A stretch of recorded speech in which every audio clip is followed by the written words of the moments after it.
Abramos nossas Bíblias no livro do profeta Isaías, no seu capítulo de número 55.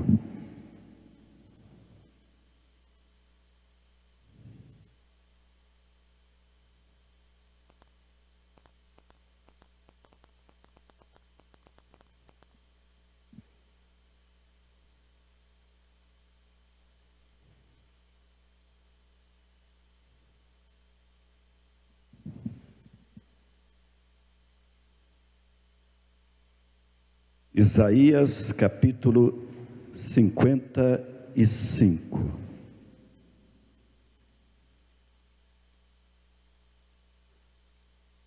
Leremos os versículos 10 e 11. Porque assim como descem a chuva e a neve dos céus e para lá não tornam, sem que primeiro reguem a terra e a fecundem e a façam brotar, para dar semente ao semeador e pão ao que come. Assim será a palavra que sair da minha boca, não voltará para mim vazia, mas fará o que me apraz e prosperará naquilo para que a designei. Amém? Irmãos, certa vez eu fui repreendido por um irmão de uma outra igreja evangélica, dizendo que aquela palavra minha não era uma boa palavra, porque naquela ocasião eu havia dito que eu achava o meu filho um pouco arteiro. Ele disse que eu não deveria dizer aquilo, porque estava profetizando sobre o meu filho, que ele teria um mau comportamento. Afinal, as palavras têm poder? Qual é a teologia por detrás daquele evangélico que me repreendeu? É a do movimento de confissão positiva, que é, na realidade, a versão cristianizada do pensamento positivo, que essencialmente substitui a fé em Deus pela habilidade de ter fé em si mesmo. O simples fato de confessar positivamente o que se crê faz com que o desejo confessado aconteça. É a teologia do eu decreto, eu ordeno. As palavras têm poder, mas não um poder sobrenatural como alguns insistem em pregar, mas um poder de gerar consequências boas ou ruins, dependendo de como são usadas. Muito bem, durante muitos anos, o povo de Israel permaneceu cativo na Babilônia. Muitos dos que foram levados prisioneiros para a Babilônia não perderam somente suas casas e bens, perderam também sua religião e sua fé. Por acreditarem que Deus habitava o templo de Jerusalém, a fé ruiu junto com a sua destruição, a destruição do templo. O profeta diz: busquem a Deus, pois Ele vai conduzi-los de volta a Jerusalém. Porém, havia aqueles que estavam desinteressados em voltar à terra sagrada, pois já a haviam esquecido depois de tantos anos no cativeiro. Outros, acostumados e acomodados na situação de prisioneiros, também não nutriam nenhum entusiasmo por este pedido. E os que se mantinham firmes na fé em Deus e que acreditavam que a destruição de Jerusalém e o exílio babilônico eram o merecido castigo, também já não conseguiam mais acreditar na libertação e no retorno para Jerusalém. No que o profeta, afinal, se fundamenta para convencer o povo? Irmãos, ele se fundamenta no poder da palavra de Deus. E é sobre este tema que nós vamos falar com os irmãos nesta noite, o poder da palavra de Deus.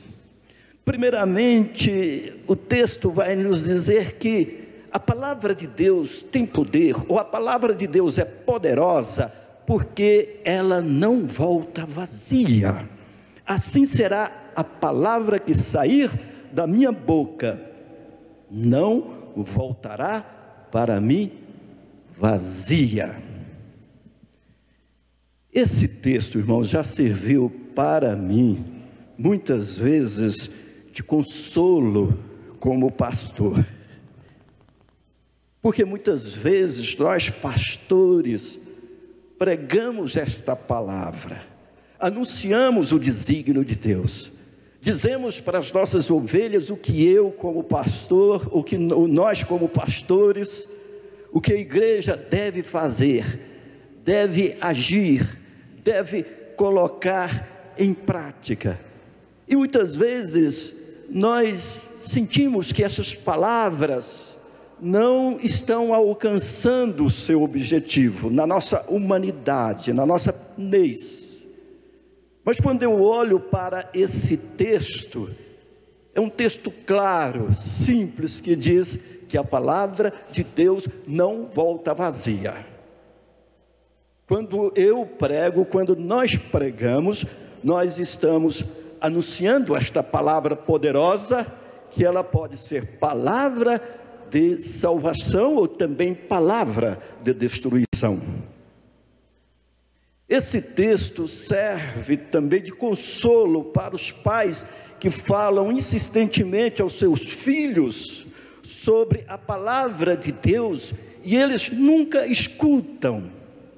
Esse texto serve de consolo para as pessoas que falam aos seus amigos de Jesus e eles parecem nunca dar valor. Este texto serve de consolo para cada um de nós que falamos de Jesus Cristo às pessoas e elas parecem nunca prestar atenção. A palavra de Deus que Ele transmite, não é uma simples afirmação, tem enorme poder, é a instalação de um fato. Se Deus anuncia que vai interferir, esta não é uma possibilidade, mas uma certeza. Mas como Deus vai chamar e salvar os pecadores? Pelo poder da sua palavra. Irmãos, esse texto do profeta Isaías é de uma enorme simplicidade. Ele utiliza uma imagem que toda a gente compreende. Ele faz uso de um paralelismo cuidadoso.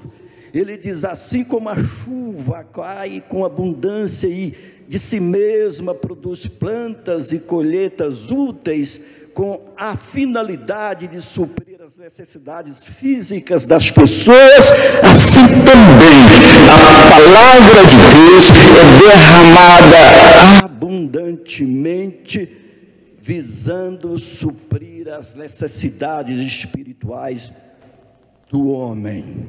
Essa palavra é poderosa para saciar a fome daquele que busca o conforto, o consolo e a força de que necessita. Mesmo sendo tão distintas, chuva e neve e palavra têm algo em comum. Ambas produzem efeito, criam fruto e vida. O povo de Israel conhece como poucos o efeito que a chuva produz. Ela é capaz de fazer brotar vida de lugares aparentemente desertos. Sem chuva não há crescimento nem vida. O povo conhece a resposta à pergunta: há possibilidade de vida e crescimento sem a palavra de Deus? É uma imagem muito simples, mas compreensível. A palavra que sai da boca de Deus não volta sem ter produzido o seu efeito. Pode até demorar algum tempo para que a palavra de Deus germine em cada um de nós, mas quem a ouve, mesmo que a primeira pouco fique, ela começa a dar os seus frutos, porque essa é a sua vontade. A comparação da sua palavra com a chuva e a neve sugere um trabalho lento e silencioso, transformando a face da terra no devido tempo. Do mesmo modo, irmãos, nunca sabemos quando Deus utilizará até mesmo uma palavra casual de testemunho para plantar e regar a semente no coração de alguém. Alguém afirmou que a Bíblia é Deus falando. Não é apenas um livro sobre Deus. Qual é a imagem que Isaías usa para a palavra de Deus? É a imagem da chuva e da neve descendo do céu, dando vida à terra e fazendo as coisas crescerem. É a imagem de uma dádiva celestial, uma dádiva que vem notavelmente da boca de Deus. Por que então a palavra de Deus é poderosa? Porque ela não volta vazia. Quando o pregador diz que tanto ele como a sua congregação, as suas ovelhas, a sua igreja, deve fazer uso do amor, do perdão, do respeito à individualidade do outro, mesmo que a sua igreja demore a entender, a praticar, ele precisa estar atento ao texto e se consolar pelo texto que diz que esta palavra não irá voltar vazia. Mas ele diz mais: a palavra de Deus é poderosa para realizar o desejo e o propósito de Deus, porque ele diz: mas fará o que me apraz e prosperará naquilo para que a designei. Irmãos, sendo infinitamente acima da mais elevada criatura, ele é o Altíssimo, ele é o Senhor dos céus e da terra, não sujeito a ninguém, não influenciado por nada, absolutamente independente.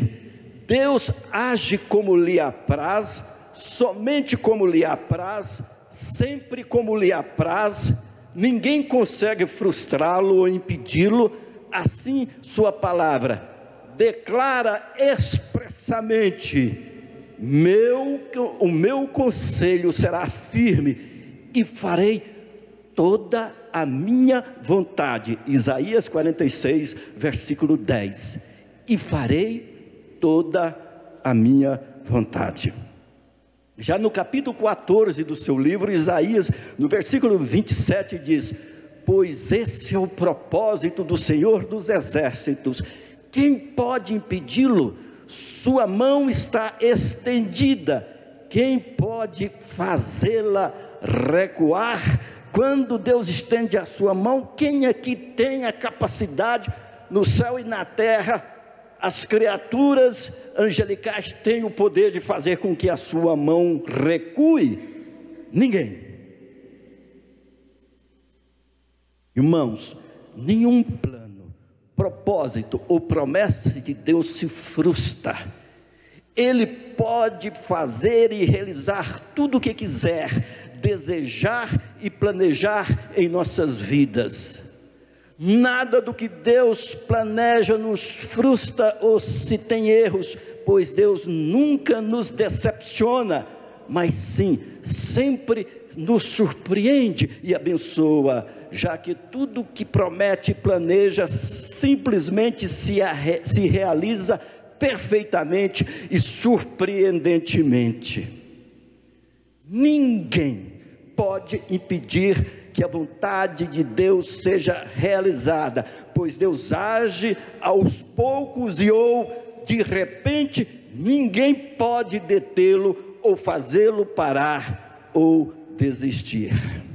Em outras palavras, quando Deus quer, nada impede. Não há impedimento forte o suficiente que possa impedi-lo. Não há circunstâncias que não possam ser transformadas e nem incredulidade alheia que não pode ser quebrada. Deus é poderoso para fazer o que quiser. Nada e ninguém consegue impedi-lo. Olha, Jó enfrentou uma das mais dramáticas experiências que uma pessoa pode viver. No começo do seu livro, vemos Satanás colocando em dúvida o seu caráter e a sua integridade. Em seguida, o nosso adversário investe contra os seus bens e posteriormente contra a sua saúde. Repentinamente Jó perdeu todas as suas posses, enfrentou a terrível dor de suportar seus filhos, e uma grave doença passou a fazer parte de sua existência. Começava então a tentativa de procurar explicações para o fato de Deus permitir o sofrimento na vida de uma pessoa justa e reta. Apareceram amigos acusando-o de pecado, acrescentando assim um pouco mais de sofrimento ao servo de Deus. Porém, nem tudo é desastroso na vida de Jó. Apesar de ter perdido aquilo que podemos considerar como coisas básicas e essenciais na vida de uma pessoa, em meio a todas aquelas perdas, Jó conseguiu preservar a maior das riquezas que um ser humano pode possuir: a fé no Deus Todo-Poderoso. Fé que o levou a proclamar: bem sei que tudo podes, e nenhum dos teus planos pode ser frustrado. Jó entendia: mas fará o que me apraz e prosperará naquilo que a designei. Nada pode impedir que aquilo que Deus determinou que aconteça, deixe de acontecer por obra ou ambição humana. As Escrituras nos mostram o relato de um Deus fiel, que cumpre e realiza todos os seus propósitos, independentemente das condições, por mais adversas que possam parecer. E uma coisa eu aprendi, irmãos, que a soberania de Deus não entra em conflito com as atitudes humanas, pois é Ele quem as controla e as tem sob o seu domínio. A palavra que sai da boca de Deus irá se cumprir. Não há palavra inútil, vazia, infrutífera, vinda de Deus. Ele não fala nada da boca para fora, nada para agradar um e outro. Tudo tudo o que ele diz tem um propósito, tem um porquê. Ele trabalha com a palavra, ele honra a sua palavra. Por isso podemos confiar que ele fará aquilo que ele prometeu.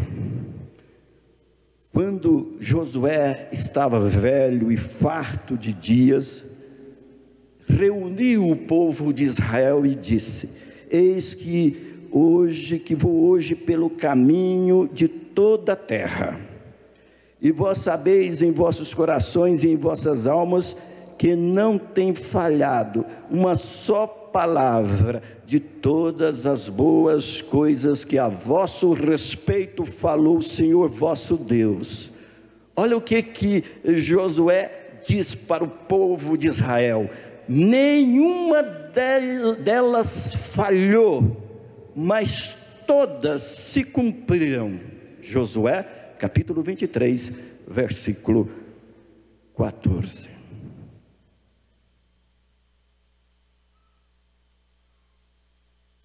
Não adianta nenhum homem, nenhum profeta, nenhum pregador, nenhum apóstolo, nenhum pai apóstolo, nenhum príncipe de Deus, ninguém pode sair por aí dando ordem para Deus, porque ninguém pode ordenar Deus, ninguém pode impedir Deus. Quando ele age, quando ele não age, e ninguém pode impedir Deus.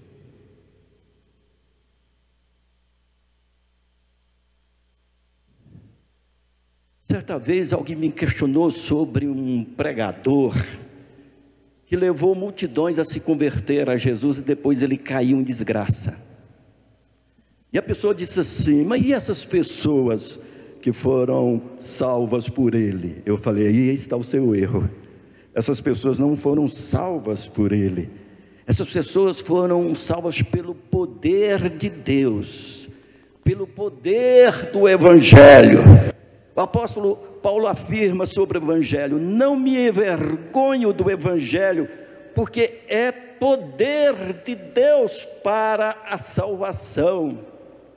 Tem gente que se salva lendo uma página de uma Bíblia que foi rasgada e jogada no lixo.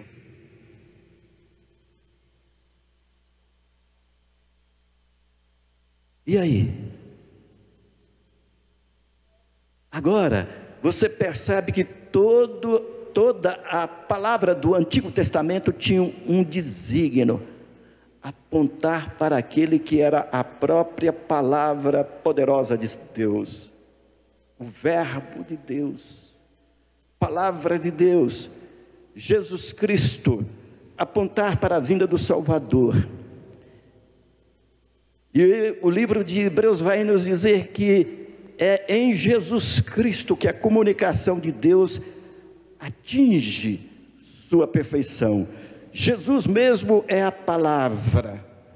Palavra e ação nunca estiveram tão unidas como em Jesus Cristo. Tornam-se de todo inseparáveis. A extrema coerência de Jesus entre palavra e ação é total e se evidencia ao longo de toda a sua vida, morte adentro. Ele carrega na cruz a impossibilidade de separar palavra e ação. Todo o Novo Testamento tem esta marca: o cumprimento daquilo que Deus anunciou na pessoa de Jesus Cristo.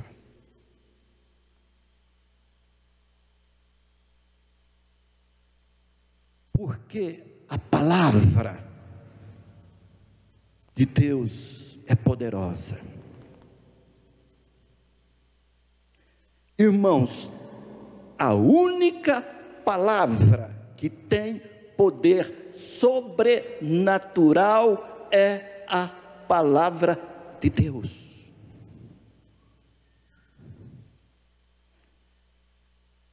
Se eu disser para o meu filho: você não vai ser ninguém na vida.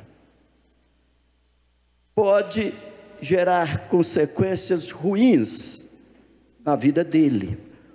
Obviamente, se eu disser para ele, você vai ser tão forte, tão bonito quanto seu pai, ele vai ser abençoado.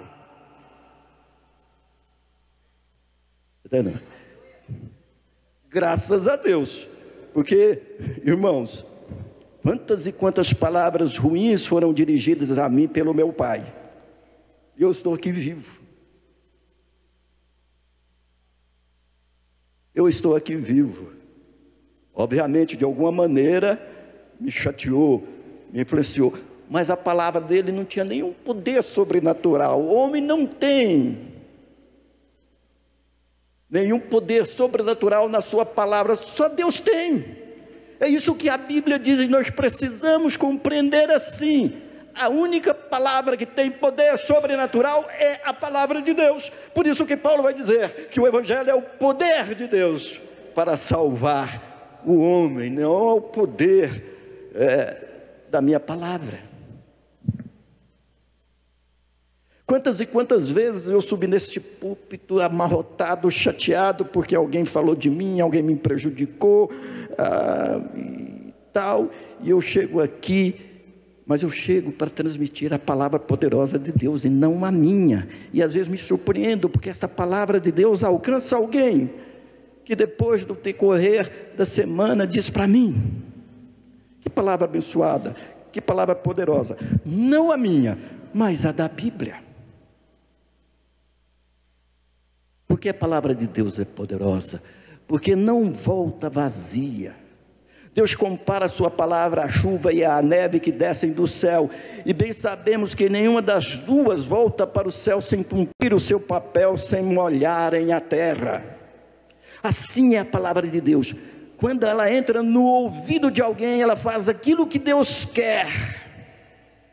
A palavra de Deus não é uma palavra a mais entre as muitas que chegam diariamente aos nossos ouvidos, mas é a força que mantém a nós e ao mundo, uma força que pode transformar pessoas e circunstâncias. A palavra de Deus é poderosa para realizar o desejo e o propósito de Deus. A palavra que sai da boca de Deus irá se cumprir. Não há nenhuma palavra inútil, vazia e frutífera vinda de Deus. Ele não fala nada da boca para fora, nada para agradar eu ou você. Tudo o que ele diz tem um propósito, tem um porquê. Olhemos para o texto. Porque assim como descem a chuva e a neve dos céus e para lá não tornam, sem que primeiro reguem a terra e a fecundem e a façam brotar, para dar semente ao semeador e pão ao que come, assim será a palavra que sair da minha boca, não voltará para mim vazia, mas fará o que me apraz e prosperará naquilo para que a designei.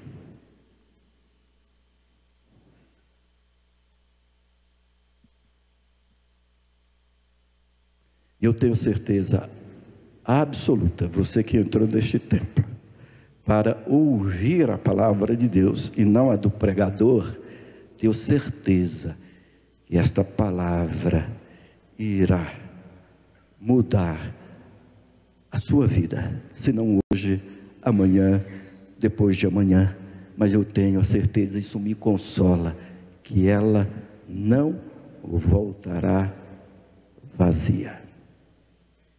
Amém?